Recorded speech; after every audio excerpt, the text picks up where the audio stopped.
ऐं अव्हांखे अॼोको ॾींहुं बि सालनि ताईं सदियुनि ताईं ज़रूरु यादि रहंदो। जेके ज़िंदा रहंदा उन्हनि खे ज़रूरु यादि रहंदो। छो त इहे ॾींहं ई हूंदा आहिनि, इहे साल ई हूंदा आहिनि, इहे घड़ियूं ऐं लम्हा ई हूंदा आहिनि जेके असांखे कंहिं न कंहिं हवाले सां ज़िंदा रखंदा ईंदा आहिनि। अॼोको ॾींहुं बि असांखे पंहिंजे सकाफ़ती हवाले सां, क़ौमी हवाले सां सदाईं ज़िंदा रखंदो ईंदो। असीं ज़िंदा क़ौम आहियूं, इहो कंहिंखे बि ॿुधाइण जी ज़रूरत हाणे महसूसु न थियणु खपे। असांजे हर अमल, असांजी हर ॻाल्हि पंहिंजो पाण इहो साबित करे चुकी आहे त असीं ज़िंदा क़ौम आहियूं।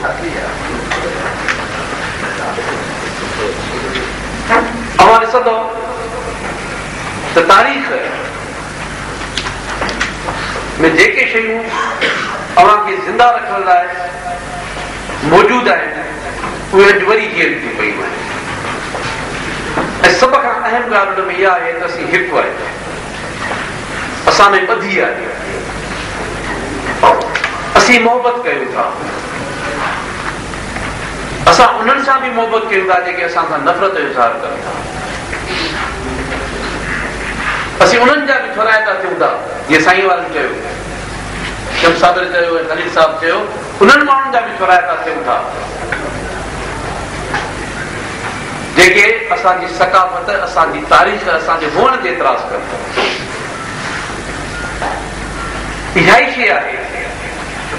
जेका क़ौमुनि खे ज़िंदा रखंदी आहे। हीअ सिंध जी धरती सदियुनि खां वठी तसौफ़ जे रंग में रंगियल आहे। कंहिं दोस्त शेर पढ़ियो, साईं जानड़ साहब शायदि पढ़ियो, अॻु अॻराई जे हवाले सां जेको शेर पढ़ियो वियो त हू चवंदी तूं मचो वादो कराए त सिंध जी धरती सदाई इहो दर्स ॾिनो आहे। सवाइ कुझु सालनि जे, सवाइ कुझु अहिड़नि लम्हनि जे, सवाइ कुझु अहिड़नि वक़्तनि जे जॾहिं उन्हनि जे मथां जंग मढ़ी वई आहे। असीं सदाई मोहम्मद जो दर्स ॾिनो आहे। असांजा शाइर हुजनि, असांजा अदीब हुजनि, असांजा मज़हबी बुज़ुर्ग हुजनि, असांजा आलिम दीन हुजनि, सभिनी सदाई इहो दर्स ॾिनो आहे त ॿियनि जो एतिराम कयो वञे, ॿियनि जे हुअण खे महसूसु कयो वञे, उन्हनि जे हुअण खे अहमियत ॾिनी वञे। पर इहो सभु तेसि ताईं आहे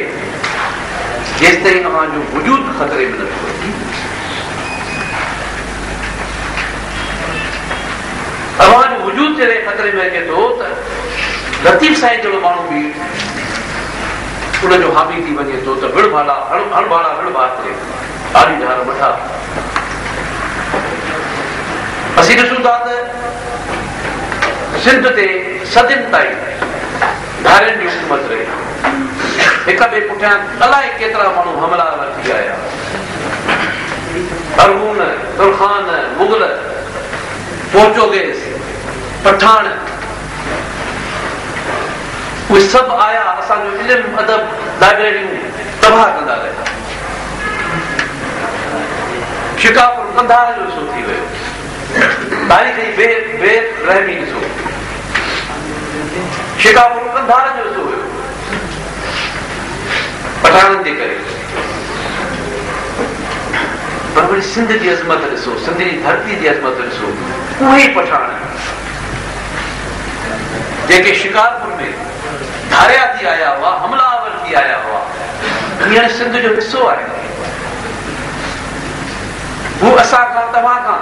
वधीक सिंध सां प्यार कनि था। इहा सिंध जी अज़मत आहे त हुननि परायनि खे बि पंहिंजो कयो आहे।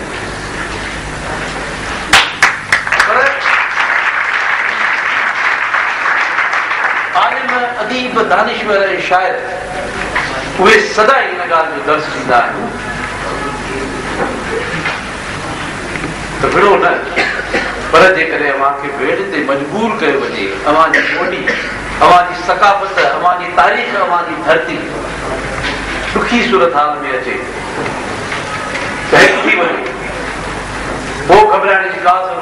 जेका वो लतीफ़ साईं चवण ते मजबूर थिए थो पंहिंजी ॿोली जेका आहे उहा अहम आहे आलिम अदीब शाइर जेके ॿोलियुनि सां नफ़रत न कंदा आहिनि कंहिं बि ॿोलीअ सां नफ़रत न कंदा आहिनि पर पंहिंजी ॿोलीअ सां मोहबत करणु हर माण्हू जो हक़ आहे इहो हक़ लतीफ़ साईं बि इस्तेमालु कयो जॾहिं हुन महसूसु कयो त सिंध जी धरतीअ ते ही जेके धारिया माण्हू आया आहिनि मुसलसिल ईंदा रहिया आहिनि अरगून तुर्खान ऐं मुग़ल जिन जी ॿोली सिंधी न हुई जिन सिंध जे इल्म अदब ऐं आलमनि जे पोयां ऋण ॿारे ॾिनो हुयो जिन असांजूं लाइब्रेरियूं तबाह करे छॾियूं असांजा इल्म जा दर्सगाह जेके आहिनि उहे ख़तमु करे छॾिया तॾहिं लतीफ़ साईं चयो त जे तूं फारसी सिखे तूं ॻोल्हो था गुलाम हुनखे फारसीअ सां नफ़रत न हुई हुनजो वॾो सबूत इहो आहे त सदाई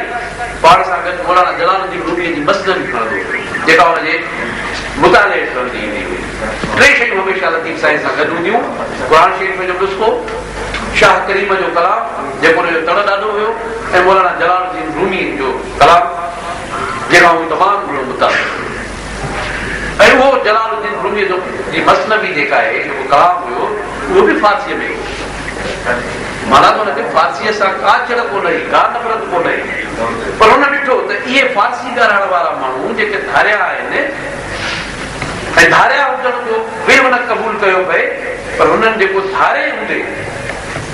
धारे हुजण जी सूरत में जेको असांजी ॿोलीअ खे नुक़सानु ॾिनो पए असांजे इल्म अदब खे नुक़सानु ॾिनो पए उन ते हुन चयो त जे तूं फारसी सिखे तूं ॻोल्हो था गुलाम ही उहो दौर हुयो जॾहिं फारसीअ खे तमामु घणी अहमियत हासिल हुई फारसी हुक्मराननि जी ज़बान हुई